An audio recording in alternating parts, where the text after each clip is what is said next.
O conhecimento começa pelo ensino dos cosmos. Conhecemos as expressões macrocosmo e microcosmo, basicamente como grande cosmo e pequeno cosmo, grande mundo e pequeno mundo. O universo pode ser considerado um grande cosmo e o homem um pequeno cosmo, análogo ao maior. Isso traduz a ideia de unidade e de semelhança entre o mundo e o homem. O ensinamento dos dois cosmos pode ser encontrado na Cabala e em outros sistemas mais antigos, mas essa doutrina é incompleta e inadequada para servir de base a qualquer outra. Trata-se apenas de um fragmento saído de outro ensinamento esotérico ainda mais pleno e antigo, o qual descreve uma série de cosmos ou mundos incluídos um dentro do outro. Cada cosmo é criado à imagem e semelhança do cosmo maior, o qual contém em si todos os outros, assim que em cima como embaixo. De acordo com a tábua de esmeralda de Hermes Trismegisto, é uma expressão que se refere ao cosmos. Mas é essencial saber que o ensinamento completo sobre os cosmos não fala apenas de 2, mas de 7 cosmos, incluídos uns dentro dos outros, a partir do absoluto como o primeiro cosmo. A ideia de 2 cosmos análogos, acidentalmente preservados de um ensinamento grandioso e completo, é tão incompleta. O microcosmo e o macrocosmo estão distantes demais, que é impossível ver ou estabelecer qualquer analogia direta entre o homem e o mundo. No ensinamento dos cosmos, cada cosmo é um ser que vive, respira, pensa, sente, nasce e morre. Todos os cosmos resultam da ação das mesmas forças e leis, mas embora as mesmas leis pertençam a todas as partes, elas se manifestam de maneira diferente nos diversos planos do universo, ou seja, nos diversos níveis. É por isso que os cosmos não são propriamente análogos um ao outro. Graças à lei das oitavas, não há analogia completa entre eles, assim como não há analogia completa entre as diversas notas da oitava.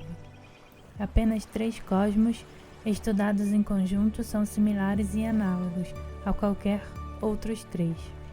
O único cosmo não pode fornecer uma imagem completa da manifestação das leis do universo. A maneira como as leis atuam em cada plano, ou seja, em cada cosmo, é determinada por seus 2 cosmos adjacentes, acima e embaixo dele. Portanto, a fim de conhecer determinado cosmo, é necessário conhecer seus 2 cosmos adjacentes, o maior acima e o menor abaixo. Juntos, esses 2 determinam o cosmo que há entre eles. 3 cosmos juntos dão uma imagem completa da manifestação das leis do universo. A relação entre um cosmo e outro é diferente da relação entre um mundo e outro, no raio astronômico da criação. No raio da criação, consideramos os mundos de acordo com a sua relação real, mas de acordo com o nosso ponto de vista. A Lua, a Terra, os planetas, o Sol, a Via Láctea e assim por diante. Logo, a inter-relação quantitativa dos mundos no raio da criação não é constante. Em um caso, ou em um dado nível é maior. Por exemplo, a relação entre a Via Láctea e o nosso Sol.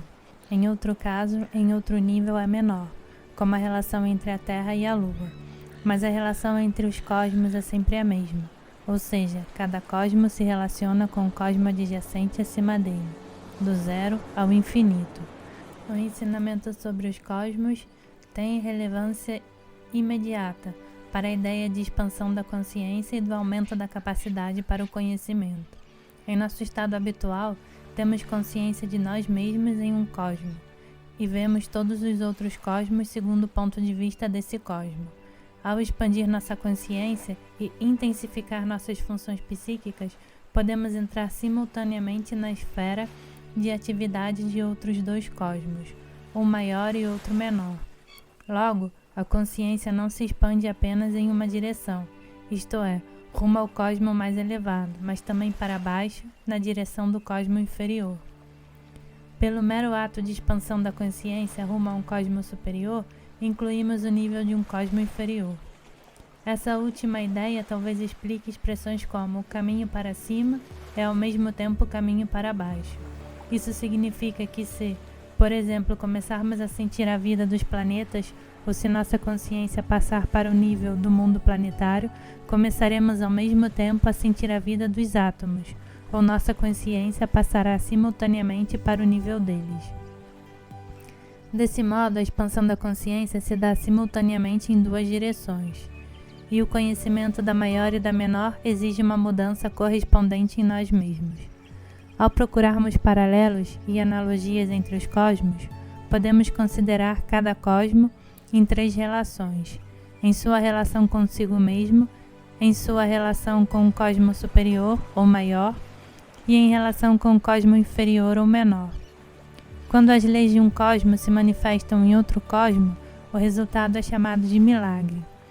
Não é nem uma violação às leis, nem uma exceção a elas.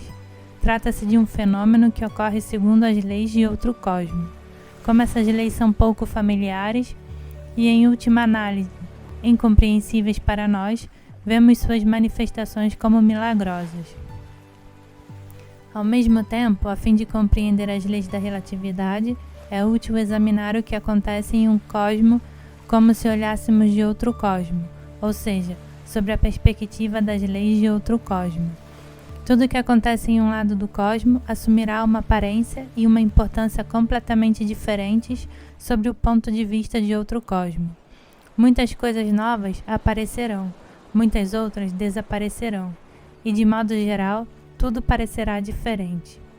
Apenas a ideia de vários cosmos pode proporcionar uma base firme para as leis da relatividade, em que a verdadeira ciência e a filosofia deveriam se basear. Com efeito, é possível dizer que a ciência e filosofia, no verdadeiro sentido das expressões, começam pela ideia dos cosmos.